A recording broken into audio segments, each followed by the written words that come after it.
Let's see. Perfect. Hello, everybody, and welcome to another thrilling episode of Boston New Technologies Fireside Chat series. I have with me a dear startup friend and one of our community's, shining stars, Jessica Lynch, who is doing a whole bunch of new and exciting things. And we're going to be going through some of that today. I want to thank everybody for joining us, whether you're in the audience right now or whether you're watching this later. Thank you so much. And thank you also to our friends and partners at Ecos AI. So, Jessica, very basic question. How are you? How are you doing today? Excellent. It's a beautiful day here. I'm calling It in is. from Vernon, Connecticut, but headed to Nice. Boston later today, splitting my time between the two cities right now. There you go. That's always cool. And let's just get right into it. But before jumping into like the more, I guess, nuanced startup questions, I think it's always good to start with a little bit of a level set in terms of, I mean, for those who may not know you, may not know your work, can you take us through that origin story? I mean, as much as you want. Like, how did you get started? What initially inspired you? Like, let's open up the first chapter of the story here. Totally.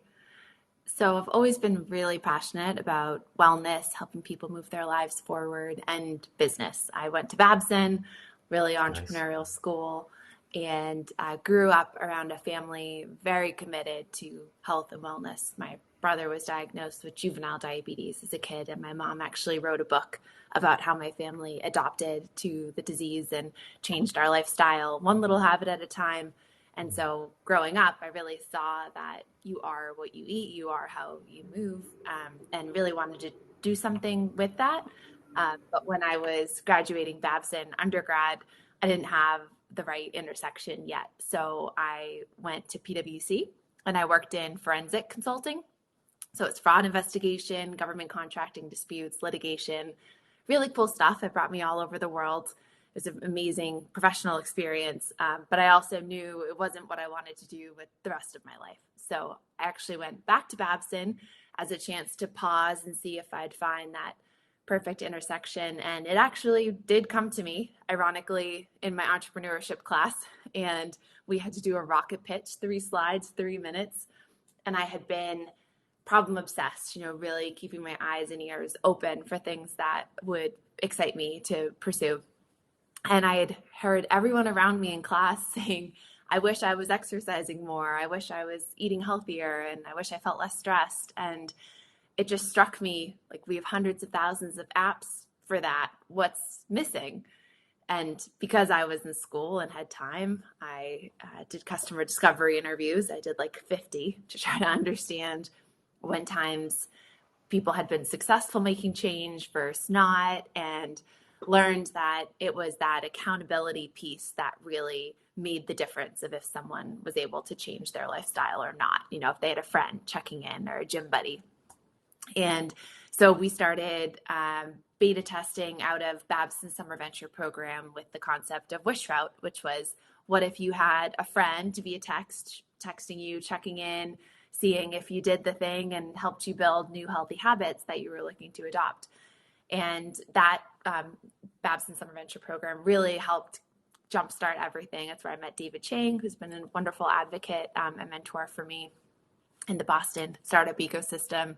And we gave it a full go. So we started direct to consumer and then went B2B2C, working through gyms and fitness studios, and ultimately ended up white labeling for health and wellness apps and helping them improve product adoption, retention, revenue, all those good metrics. So it's quite the journey. Yeah, and I was I was going to mention this at some point during our interview, but I should probably say it now. So one of my first experiences ever watching a startup pitch was yours. There was a Really? I think it was a founders live pitch competition at WeWork on Yes. 745 Atlantic. That Yes. was like a magical night for me in general. But I don't think Mm. I've ever really told you about this at length. But it was one of those moments where, like, I was watching your pitch and I got it. Like, I got the whole purpose of entrepreneurship in terms of like, at that time I was working with my dad. We were doing our own venture, but I was not really taking that deep of a dive until you started going through things, and I'm like, this individual, she's really on fire with this thing. And I followed you from that time forward, and I've Yeah, really seen, as have all of us really in the community, like how much of a transformative journey it's taken place. And also another funny aside, I know that there's some connection to the North End as well in terms of like, I think did you do some of your customer discovery there, or definitely. yeah, I lived in the North End for 6 years too, which is so where I it live was as home. well. So I remember a lot of my friends were mentioning this, and I'm like, yeah, I know because of my connections to the startup world. So it's funny how there is this big interconnectedness that surrounds us, and I really loved you taking me through that because it brought back Yeah. a lot of pleasant memories. And so as somebody who is always passionate about community too and passionate about the people that we know, I know you mentioned David Chang, who's a very good friend of mine too.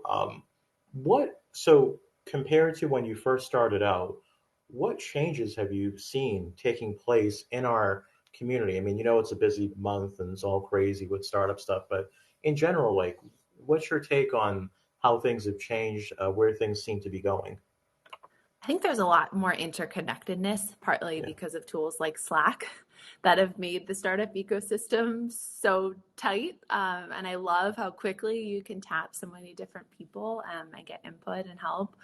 Um, at the same time, I think there was a big step back from because of the pandemic, and I was so grateful that I started Wishroute before the pandemic and had a few years to build my network and go to pitch events like the one you're referencing that was in person. Um, because then I had that support system and network when everything was more shut down. I think it would have been really hard to try to break in during the pandemic. And it's been really exciting to see so much come back. And also now people leveraging technology more to stay connected and host events online. That wasn't really as common before, but would still love to see more diverse founders playing larger roles in the community and giving more opportunity to more diverse founders. So I think that's still somewhere that there's a lot of room to grow. Yes, yes to all of that, and especially I would say to the fact that the headline has been that things are really like coming back, and things are taking place more and more in person. Now, of course, Yeah. like you said, we can also not only fall back on interactive and immersive technologies, but also maintain those connections that we made like globally. Also, like during a Yes. time when we were forced to basically go all digital. But something else that you brought up that's very, very important to me and also to Boston New Technology is like trying to increase that inclusion, increase that Yeah. diversity.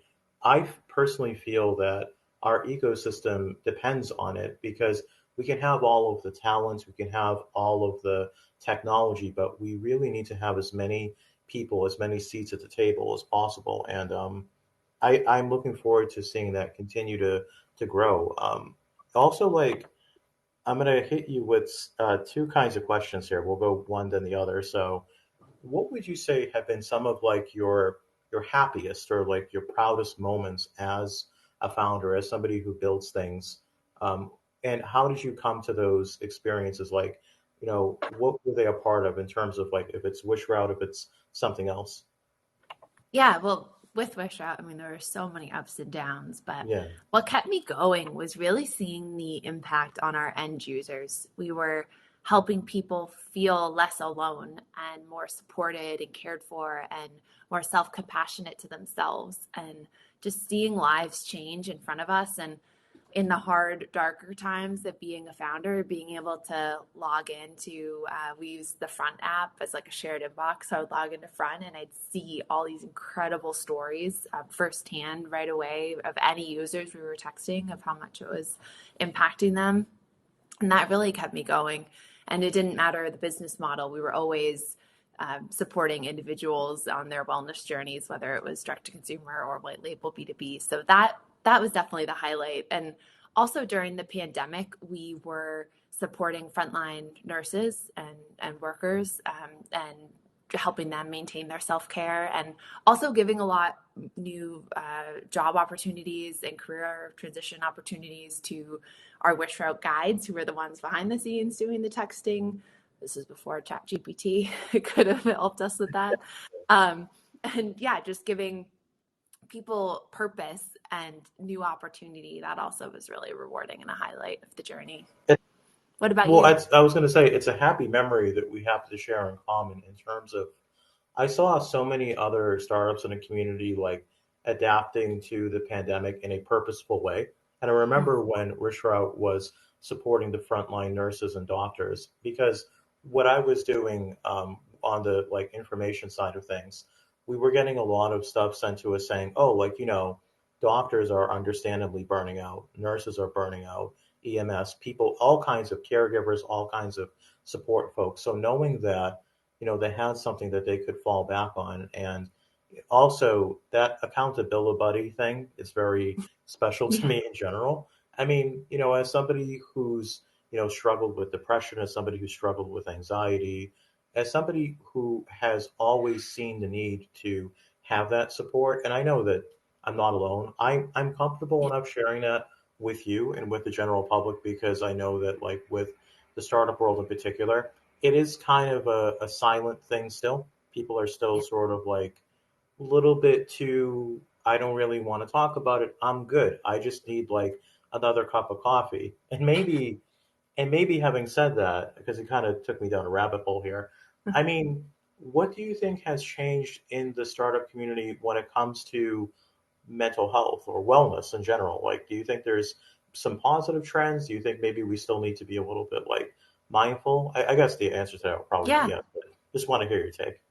Definitely. Yes, and yes. I think there are a lot more support systems. I think therapy and other kind of coach options have become a lot more mainstream, thank goodness, because it's really just makes everyone their best. But I think I always try to be as transparent as possible and talk just how things actually are. Like when we sold Wishroute, like I was very open with everyone. Like that wasn't a huge win by any means. This was out of a hard situation, and we made the best of a hard situation. I'm not gonna post on LinkedIn and make it sound like, oh, we just made millions of dollars for our investors. Like that didn't happen, unfortunately. And I think just talking about the realities of how startup life feels and how it's going rather than always trying to make everything sound perfect. Like that's what I'd like to see more of.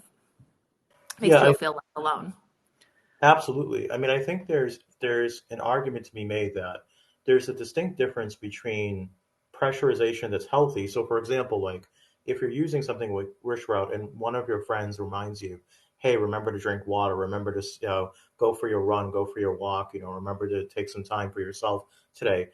There's a pressure there that's more like healthy. It's like, this person's counting on you. They're holding Mm-hmm. you accountable versus a cultural thing, which I think is like, and you and I have spoken about this separately, but when we look at a place like LinkedIn, there's almost this like insistence upon false positivity where it's Mm-hmm. like, even if something really bad happens, or even if we're disappointed, we're not feeling good, things aren't going well, we're supposed to put a spin on it that isn't healthy. We're supposed to basically treat everything like it's a funding update where it's like, I am so burnt out right now, but it's going to be okay because, I mean, and do you think that's still a thing that I mean, I guess my question would be, how do you think we address that in an authentic way? Well, showing up our best selves, Yeah. showing people it's okay if you're confident in being transparent. Hopefully, more people will, um, and encouraging those who do. Like Yeah. one thing that's helped me be as authentic and transparent as possible is when I do that, I hear from people that that's well received and refreshing. So yeah, positive reinforcement, which is also a big thing about behavior change. Definitely. Yeah. And I think, checking in with our startup friends is very important. I Yeah. remember, when I was going through a hard time back in 2019, there were some founders that you and I both know who came up to me and they said, Steve, we know you care about your startup. That's very plain as day. But we care about you as a Mm-hmm. person. and we can tell that, something isn't quite right. Like you're not taking care of yourself well enough. And I think, again, that goes back to what I love about the community. I am seeing now more than ever these new founder communities in Boston who are being like even more vocal about it, which is really great and Oh, encouraging. that's But at the same awesome. yeah, and at the same time, I would ask you, like, if you were speaking to like a group of, and I know you've done this before, whether it's at Babson, whether it's other venues, like to those people that are coming newly onto the scene, like what advice would you have for them in terms of startup life that is not like the hustle and grind, glamorous stuff? Love to hear Hmm. some pearls of wisdom. Well, I think taking care of yourself is the number one thing because it's so easy to give 100% of everything to the startup. In some ways, it's the easier thing because you don't have to pay attention to how you're feeling, or how it's impacting the relationships around you. So I found it really important to still make time to work out, to eat healthy, to meditate, to make time for my husband and turn off at night the best I could, and create boundaries around it, which I definitely didn't do for the first like 2 or 3 years. I worked every night, every weekend, and I think there's another way to do it. So really trying to take care of yourself, and also Yeah. being really direct and transparent with your team and any of your mentors and advisors. Like everyone's human, and not needing to put on a good face for It the people that happened. you trust around you. Oh, no, I completely and totally agree with you. I think the boundaries piece is especially important because we get caught up in the excitement, the thrill, the joy, the fact that Yeah, when we're building a startup, I mean, it's so much a part of ourselves, even though we it are is. traditionally taught to practice a healthy kind of decoupling, which is very Yeah, important. Like, and I'm hoping we can get into that in just hard a to second do. too. Right, because there's this very tricky thing, which is like you are such an important part of your venture. I mean, you've created it, you're identified as the founder, but at the same time, and this especially becomes true when things don't work out or when things become challenging, Yeah, you make this very unhealthy assumption that, for example, my startup is going through a really bad time, ergo, I must be either really bad at what I do, I must be a bad person, and then you start to like catastrophize about that. Like, I'm wondering, I mean, I've gone through that myself. I have no problem sharing it, but I wonder, like, for those founders who find that to be something they're getting stuck on, like separating themselves from their startup, like, do you have any thoughts on that? yeah, I went through two different times or pivot points with Wishroute that taught me a lot on that. The first was during the pandemic, and we were in a B2B2C model selling our tech and service to gyms and fitness studios. And we had the top gyms talking to us. We were about to launch a pilot when COVID hit, with one of the largest gyms in the country. And that just all froze, and unfortunately froze for months, not weeks as people hoped it would be at the time. And it really taught me that you can be doing everything right and it still not work out because of things outside your control, and it's not a reflection of you and what you were doing. Like we were on the perfect track, we couldn't have predicted a pandemic. And that, yeah, really gave me more grace toward myself, because even objectively I could look at that and go, right, like I can't have expected myself to have predicted that, so why should I blame myself for it happening? And we did effectively pivot, and that was a real highlight actually of the journey because it got us on an even higher trajectory path, selling to health and wellness digital apps and product subscriptions and white labeling. So that was one lesson of like you can do everything right and it can still not work out. And then the second came during last summer when the market shifted. We had been working with fitness, mental health, and nutrition apps, and had just had a pilot not go as well as planned when the market shifted and the expectations for where we needed to be for a seed round jumped overnight. And that was a hard time to have to realized our best pivot was to try to sell the company and go internal for one of our customers and try to help them leverage what we had built rather than scale across brands. And we had had some really hard learnings, and it was just a journey in and of itself to try to decouple myself and my identity from the company and what was happening and the weight of my investors' expectations, or what I perceived theirs to be. And just was a very hard journey. And so I think if anyone's going through it, unfortunately, sometimes you just have to go through it.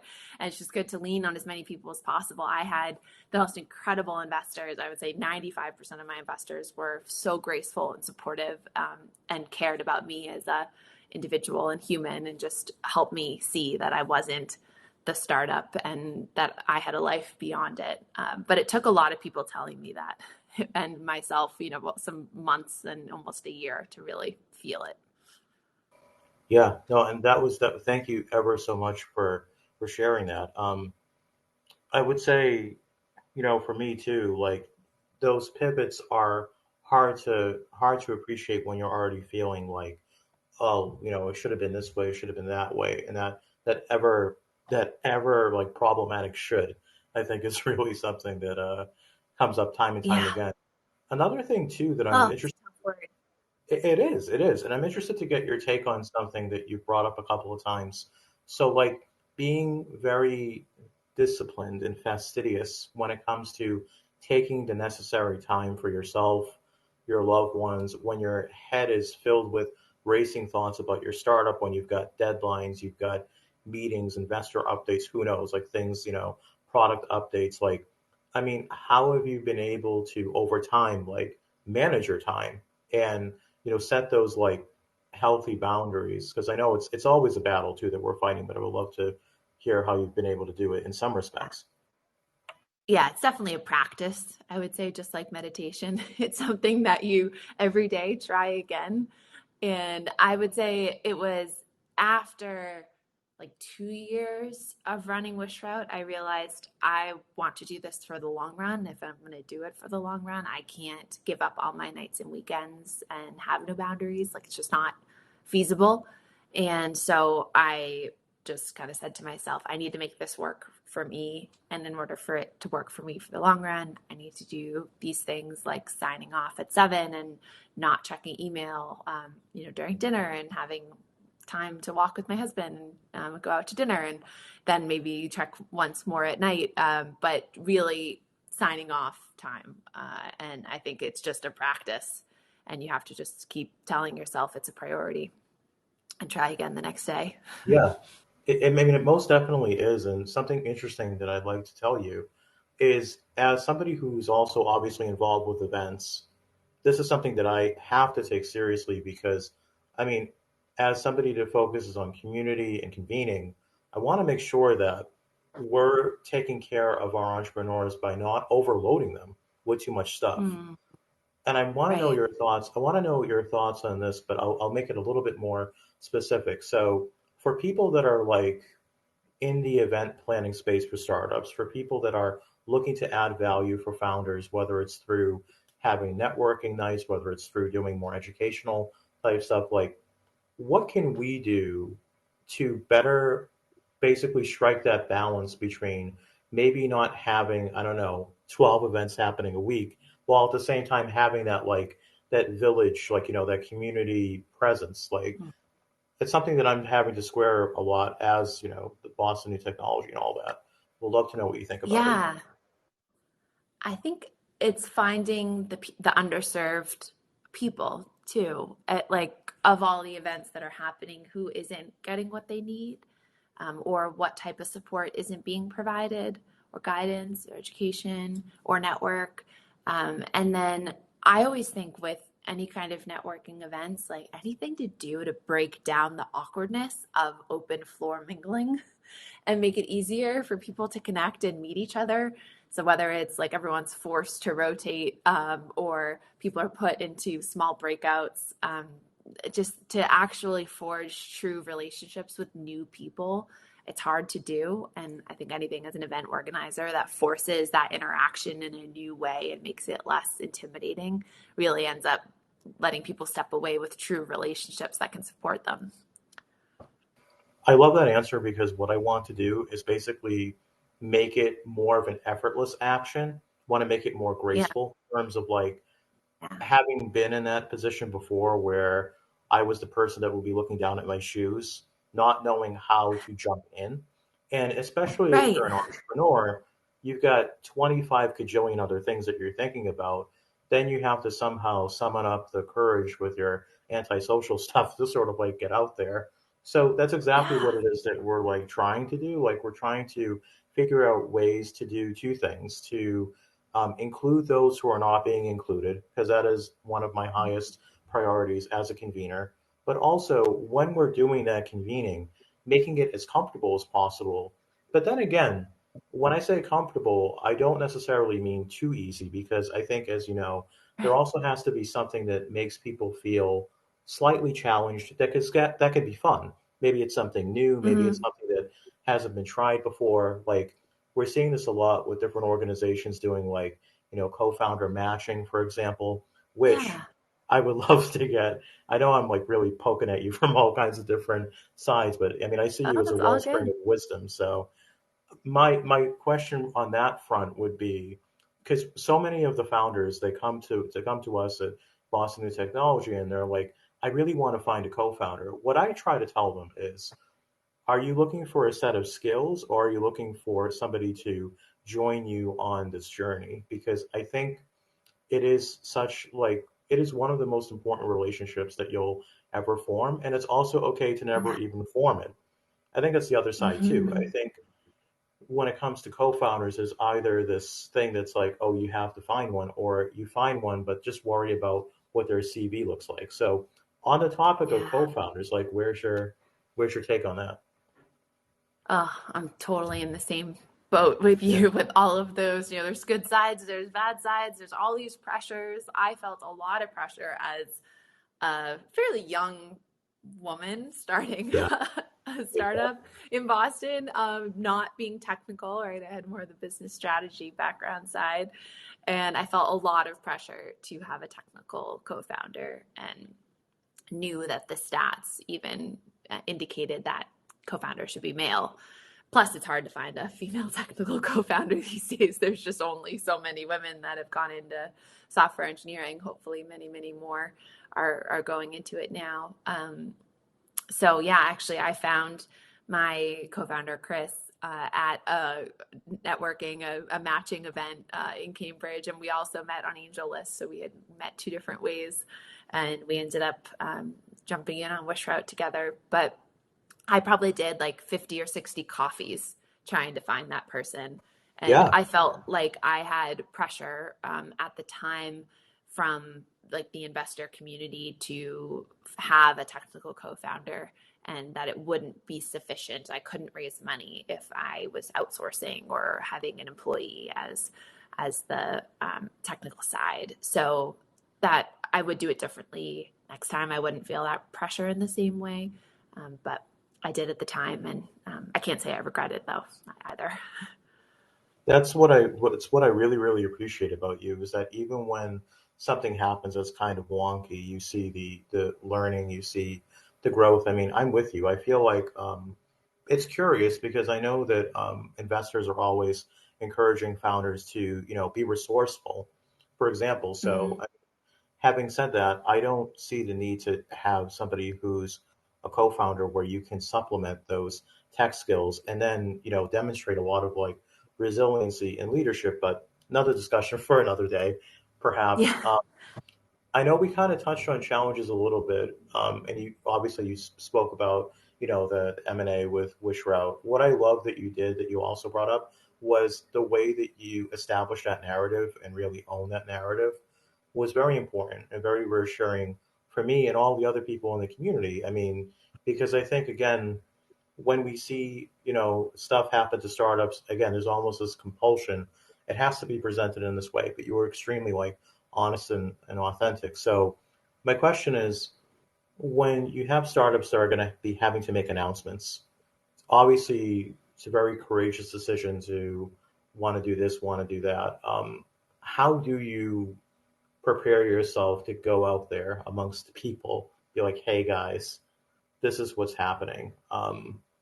What advice for the founders there? Yeah, it's tough when there's so many stakeholders. Like Yeah, we had for any kind of announcement we did, we had investors, we had customers, we had our team, there was a community. Um, so I think that what I did well was getting feedback. So when I was making a statement or announcement or something like that, even my investor updates, community updates, I would always have someone or two people that were different stakeholders read it over and give me feedback because sometimes we don't know how our words come across. And it's really helpful to have another set of eyes and ears looking at what you're announcing and making sure that it hits the right tone that you're looking for. So I think just getting input, getting feedback. it's so important because we have our own biases, right? And we also have our own, So many biases. yeah, Yeah. we have our own fears, we have our own ways of thinking. So we could like draft up an update of some kind or some kind of a post and be like, this is great. I can't wait to send this. But getting that feedback from as many like diverse but trusted sources is like Yes. so important. Like, and I urge founders to do that and not just do what I do sometimes when I get lazy and I just put it through like Chat GPT. I'm like, hey, does this sound fancy enough? But then I usually take it to Jason or somebody else. But I do have that tendency. And Um, it's a great tool. I do that all the time. It's super yeah, helpful for, I mean, a lot of the experiences I had with community investor updates and posting sure. updates on LinkedIn, we didn't have ChatGPT. So No, no. I use that a lot now, though, for sure. I'll ask it to give me what is the tone or what is the key Yep. takeaway that I'm Same, saying. same. Yeah, because Yeah. I have to be really, as somebody in community, obviously, like I have to be really mindful about all kinds of different things with tone and style. And is this clear enough? Is Yeah. this going to actually resonate with people? Does it seem too dry? Does it seem too generic? Do I sound like an empty suit? Like that kind of thing. Um, Right. but you brought up ChatGPT, so I want to kind of go a little bit off to the side. I read Yeah. another update that you posted that you're going to be the program director now for Accelerate. Yes, for Accelerate. Yeah, Which, with by the Greg way, Hayes. you probably you probably read in the emails that I sent you that I love the punny nature of that name. I love the way it's spelled out. It just looks so really tickles my funny bone. So tell me about that. So tell me about how Yeah. you came to know about Accelerate and like the whole thing. Yeah, well, this is the inaugural cohort. So we're starting from scratch here. And I met Greg because Greg was an investor in my startup, Wishroute. And when we completed the M&A process, Greg reached out and asked if I'd be interested in helping. And at the time, we just were like, okay, I'll pitch in. It was very casual. Just let's get started working together. Let's see if we can be a good team because collaboration styles are so important to me. There's certain ways I like to work that are more efficient with others. And if that person isn't using the same collaboration or communication styles, it's not fun, right? No. So we just started kind of casually working together and then realized, oh no, this is awesome. We're really making each other better. And Greg just has so much experience having run Techstars Boston. He started an accelerator program before. Obviously, a brilliant entrepreneur, so I have a lot to learn from him. And I actually was part of starting an accelerator program out of Babson back in like 2010, and then went through to both Babson Summer Venture Program and Techstars with Wishroute. So I had seen things that I really appreciated about accelerator programs, things that I felt were a distraction. And Greg had been doing a ton of research as well on what really makes the difference. And so we're taking a very unconventional, data-driven approach. We have a AI algorithm that Greg developed to try to screen companies coming in that are predictive of founder success. We, instead of a demo day, are doing an investor roadshow where we're bringing the companies from Boston, New York, and San Francisco to meet investors in each city and community members to be better use of their time than we perceive demo day to be. And we're really like hand selecting extremely impactful mentors rather than having founders meet with 50 or 60 different people. We're aligning 10 to 15 really high impact mentors for the startups. So really trying to have the biggest impact look at the research, look at the data of what makes the difference, and not waste time for founders, because time is everything. Time is our most precious resource Yes. because it's irretrievable. And I was actually reading something just this morning from Allison Byers, who was writing. She was Yes. writing about the underscore VC summit yesterday. And again, it goes back to that. It's like, how are founders spending their time? What's the ROI on that? There were a couple of things you Yeah. touched on that I find very exciting. So first of all, the fact that Accelerate seems to be challenging a lot of the accelerator norms. I think we've been seeing like more and more, even by like very large companies, this inward looking, this like, sort of like introspection, like Yes. the way things were done before is not really the way we want to be doing things now. Like, I love, for example, the fact that you said you're going to be extremely selective, not only in who goes through the program, but who's going to be participating in the program. And what I really liked, because I've been having all kinds of thoughts about demo days too. I run demo days, we do startup showcases. I think there's some Yeah. value to it, but I also think that the time for adapting and looking at new ways of doing things is it's great. It's amazing. So um, yeah, of those things that you mentioned, I mean, you're stepping into this role. What are you most excited about when it comes to how you feel you're going to be able to, contribute? Yeah. On just like a very personal note, my whole time running Wishroute, some of my favorite moments were mentoring other Yeah, founders. yeah. Even if I had only figured one thing out, I could then help others with that thing. And now I've actually figured a lot of things out, so I have a little bit more to offer, and it's so rewarding to help people feel less alone with the founder journey and avoid my mistakes, learn from my wins. And that's just, I'm so excited to do that. And I've also gotten really inspiring feedback about my impact from founders that I have mentored. So it also gives me confidence that I do have a lot to offer the companies coming through the program. And we picked 7. So we have an inaugural cohort of 7 startups that kicked off this Lucky week. number 7. I love it. Yeah. I think you and Yeah. Greg have made a very wise decision because from where I'm sitting as somebody who's obviously on the outside, I see like Greg wanting and you wanting to leverage the technology piece, the emerging technology piece. But there's that human element that you bring to this love of mentoring, for example. When I was a little Yeah. kid, I tell the story to people all the time. When I was a little kid, my dad and I watched the silent movie Metropolis that was made back in like the late 1920s. And there's one quote in that movie that, for me, sums up like the promise of the tech startup world if it behaves, if it goes into its best self, which is that the mediator between the head and the hands has to be the heart. So I feel like if Mm. we leverage technology and we work really hard, and let's face it, startups, entrepreneurship, it's one of the hardest things in the world. And we have a heart centered approach, like what you did with Wishroute, who you are as an individual. I think that's when we're going to start to see even more like success over time versus just relying on like assumptions about technology or finances. And then on the other side, just sort of like working for the sake of working and eventually like burning ourselves out. I think there's that Yeah. balanced approach, and I've seen you do it too with your own venture experience. Thank you. Yeah. Of Hope course. to set that same standard for all of our startups. We started yesterday, just led with a lot of transparency. Like, we can only all help each other if we're all just authentically ourselves and talk about the hardest thing and the best thing. I think we kicked off with a good culture baseline. So, So you kicked off yesterday, but what about obviously I'd love to give you the opportunity to like promote a little bit. For those who are interested in joining, what can they do? definitely.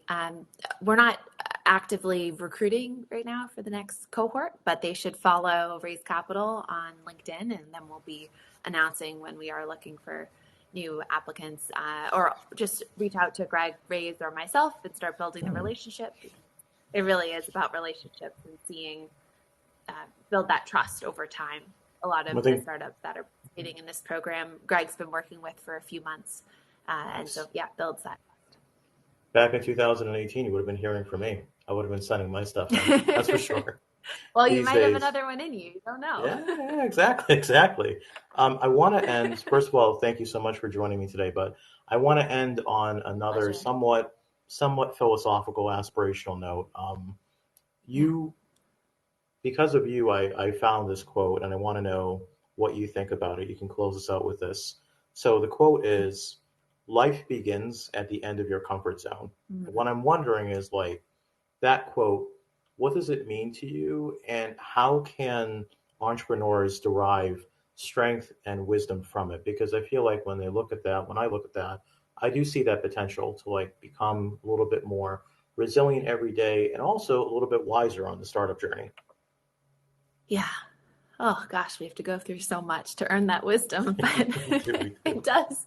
There is something on the other side of the hard moments. Yeah, it's a very key quote for me. I really do believe life begins at the end of your comfort zone because fear plays such a big role in our lives. Mhm. It's insane how fear comes in Oh and yeah. out and can influence all the thoughts that go through our mind. I mean, we're literally animals, right, that are trying to stay Yes. alive. That's like how our brains were formed. And so, fear of threats, and now threats just are so different than how they used to be. And so I think it's so important to live a full life, to be aware of where that fear is and to acknowledge that it's okay to be uncomfortable Mm. and that saying yes to things is really important if you want to live the life that you might aspire to. And so I felt like once I realized that it was okay to be uncomfortable and that it's actually a strength to be comfortable being uncomfortable, I just try to remind myself whenever I'm nervous about something that it's okay to feel that way. It's okay that there's fear and you can still do it. So that's why I believe life begins at the end of our comfort zone and we should lean in to where we're uncomfortable. Doesn't mean go, hurt yourself or do something truly Yeah, dangerous or please don't not do in that. alignment with, yeah, you still always want to be in alignment with yourself and what your Sure. gut says.